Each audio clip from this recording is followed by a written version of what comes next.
Olá, boa noite. A gente começa o JC desta terça-feira falando sobre as novas regras da reforma da Previdência que começam a valer a partir de hoje. Ao vivo, Simon Cavalcante traz esses detalhes pra gente, conversa com o especialista também. Não é isso, Simon? Boa noite para você.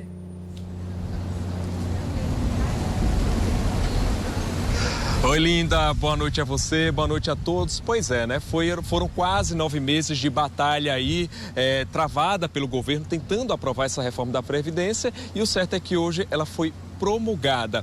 Essa reforma altera aí as regras de pensões e aposentadorias para cerca de 72 milhões de brasileiros, né, entre trabalhadores do setor privado que estão na ativa e servidores públicos federais. Mas para entender melhor essas regras, essas mudanças que foram aprovadas, eu vou conversar agora com Thaís Carlos, que é advogada especialista em direito previdenciário.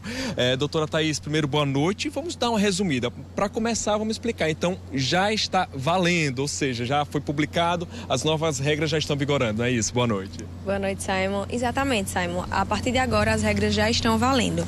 Salvo algumas exceções que passaram a valer em março de 2020, mas aí diz respeito a alíquotas, a contribuição social sobre lucro líquido e dentre outras coisas. Mas as principais regras de aposentadoria realmente já passaram a valer. Bom, são muitas mudanças, né? Até difícil a gente resumir aqui, mas vamos falar daquelas regras gerais. Como é que passa a ser? Quais são as regras gerais que passam a vigorar tanto para homem quanto para mulheres, enfim?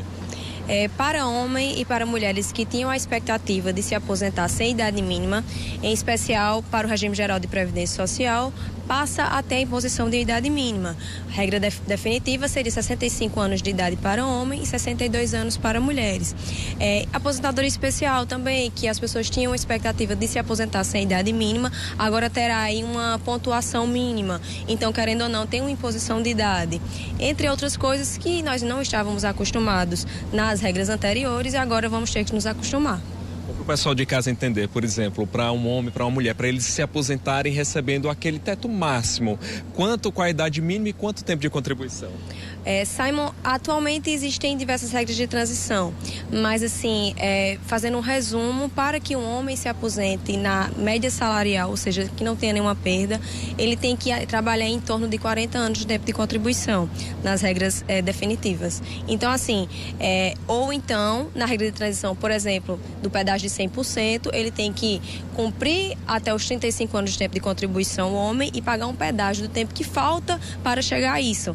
Por exemplo, um homem tem 32 anos de tempo de contribuição e possui na idade mínima dessa regra de transição, ele vai ter que pagar aí mais 6 anos, 3 anos que falta para chegar aos 35, mais 3 anos de pedágio.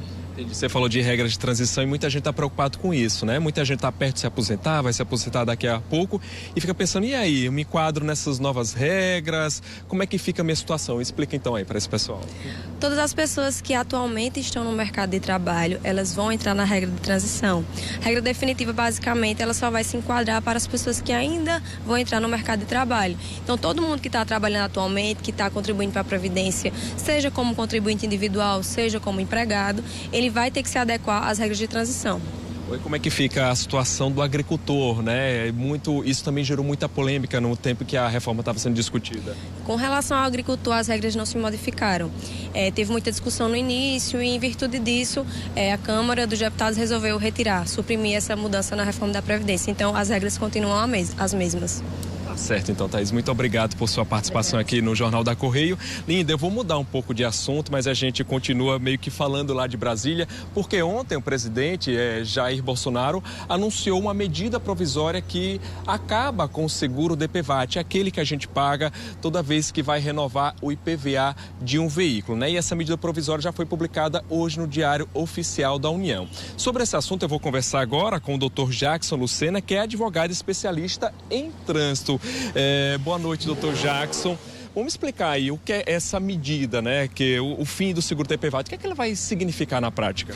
Boa noite, Simon. Boa noite, Linda, e a todos os telespectadores. De fato, mais uma medida polêmica no governo, né? Principalmente no que diz respeito a trânsito. É uma medida que ainda precisa ser convalidada pelo Congresso, mas já tem validade a partir de hoje.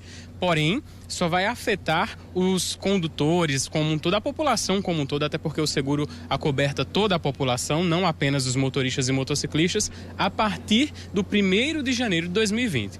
É um impacto tanto na receita, uma vez que o seguro DPVAT é destinado em 45% ao SUS, 5% Denatran para fins de campanhas educativas e os outros 50% para fins de financiar as indenizações. Então, a partir daí, a gente já entende como uma perda de receita. Do outro lado, nós temos uma redução no custo para renovação de licenciamento, né? Para você ter ideia, aqui na Paraíba, no ano de 2019, no licenciamento de uma motocicleta, você paga em torno de R$ 80 do seguro DPVAT. Para veículos, automóveis comuns, R$ 17. Então, eu acredito que um estudo bem elaborado tem que ser realizado. O Congresso deve fazer uma análise antes de convalidar ou não esta medida para saber qual o impacto na perda de receita e, acima de tudo, como o cidadão vai sofrer com a perda dessa indenização. Rapidamente, só explica hoje, né? Quem tem direito, né? O seguro DPVAT, ele cobre, não é só os motoristas, não é isso? Não, o seguro DPVAT cobre toda e qualquer pessoa vitimada no trânsito. Qualquer pessoa que sofra um acidente de trânsito, esteja ela num veículo ou não, seja um pedestre, um transeunte, é acobertado pelo seguro DPVAT. Então, é uma cobertura nacional, obrigatória para o possuidor de veículos, mas que já fez a diferença na vida de muita gente, seja pedestre, seja condutor, no trânsito, que tenha tido a sua vida colocada em risco. Tá certo. Doutor Jackson, também muito obrigado aqui por sua participação. Tá aí, Linda, como ele explicou, né, uma medida provisória já está vigorando, mas o Congresso precisa aprovar isso em 6 meses. Se não acontecer isso, a medida provisória perde a validade. É com você aí no estúdio. Tá certo, Simon. Obrigada aí pelas informações. Agradeço também aos nossos entrevistados aí pelos esclarecimentos, né? Para a gente ter mais informação, saber os nossos direitos, saber como é que fica a partir de agora.